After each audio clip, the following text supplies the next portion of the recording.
Hello, all of my military spouses and family members. This is Kelly Ginder, and I'm coming to you with another edition of Thriving instead of just surviving through this military life. And today we're going to talk about the deployment cycle. Oftentimes there are separations, whether it be for training, TDY, or there may be deployments coming up. And there's something very unique that happens in military families, and it's called the emotional life cycle of deployment for the military spouse. And again, you'll see how we can integrate that with military families or with soldiers, but this will be specifically for the spouse. So at first, we get the word that there will be coming a time of separation. And so we have an anticipation of departure. So there's feelings of denial that creep in. There's also feelings of loss that creep in, preparing for this time of separation and loss. And so you can swing back and forth in between those. There are feelings of anger, and then there's feelings of guilt for the anger that you felt. And then tempers may flare at this time. So a situation that may happen is, I have a leaky sink in my house. It doesn't matter. I'm going to fix this thing myself because my spouse won't be able to find time to do it anyway. And so I might as well go ahead and do it myself. So that is what a military spouse can start thinking, those kind of things, as it gets closer to the deployment. So it's the pre-deployment phase that we're talking about here. Then the second part of the pre-deployment phase is the attachment, detachment, and withdrawal.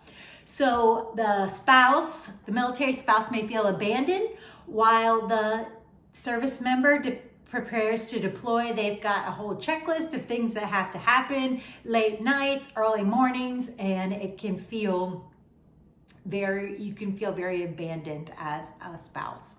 And then again, continued feelings of anger and sadness. And that often results in an attempt to create emotional distance. Again, this is not because you don't love your partner, you don't love your soldier. It's because it feels safer to be able to do that, to create that emotional distance, rather than have that physical distance come and sever your heart. And so that's something that happens a lot.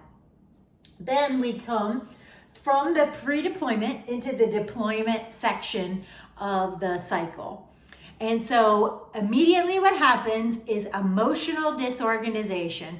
So the service member deploys, the family is at home, everyone's adjusting to new roles and responsibilities.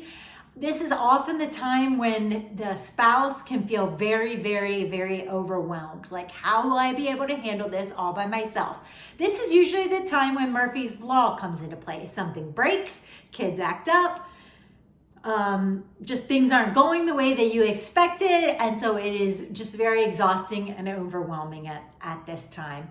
So know that if you are in that cycle or you go through that cycle, know that it is completely normal. You are not a crazy person, and this is just part of the deployment cycle. Next, then, in the deployment, you will go through a recovery and stabilization phase. And that is the cool thing that you realize, I am resilient as a spouse. I'm resilient. I can do hard things. I can cope with this deployment. We are thriving as a family. We have our schedule. We have our pace. We have our set ways. We have our battle rhythm, just as the soldiers have their battle rhythm downrange. And we may feel even like joy or exhilaration when we've completed something that we thought could never be done, that we thought was somehow beyond our abilities, but we're able to do it. And so we say, I can do this myself. I can still miss my spouse, miss my soldier, and be okay.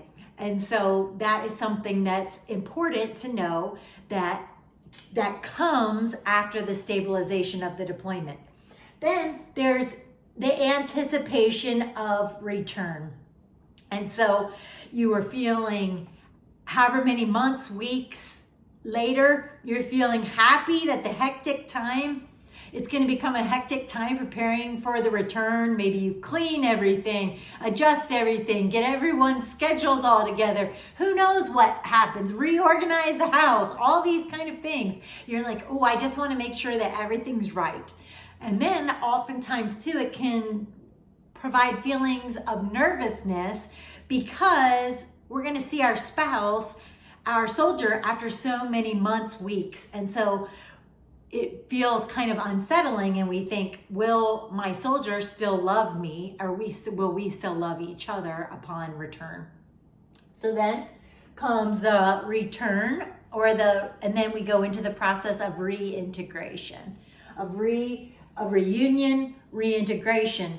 And so that is the return, the adjustment and renegotiation of roles. And so you are so glad to finally have your soldier home. You may feel territorial over the household duties that you have taken and accomplished and succeeded, or the kids may have taken, accomplished, and succeeded, and it may feel difficult for the soldier to reintegrate into the family because everyone is doing so great without them.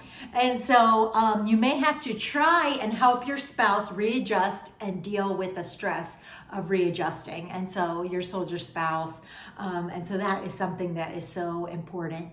And then we get to the final phase of the reunion, and that is reintegration and stabilization. And so that is where the relationships begin to stabilize, life returns to a new normal. Again, it may not be the way that it was prior to the separation, but there will be a new normal, the way things are done in the ages and stages of your family members and in your own life. And so that is something that we really have to look forward to as we continue to put in the work about that. And know that oftentimes disruptions can happen in this process if their combat stress is present. So if there's combat stress or post-traumatic stress going on, that will be something that affects the reintegration and stabilization. So know if that's something that happens, that is the time then to assess and ask for help. Again, in any of these situations, in any of this part of the deployment cycle, there are people who want to take care, help, influence, mentor, and engage you. And so I just pray that as you are working through this deployment cycle, wherever you're at, that you will find success in knowing that this is something very common that military families experience. Thank you.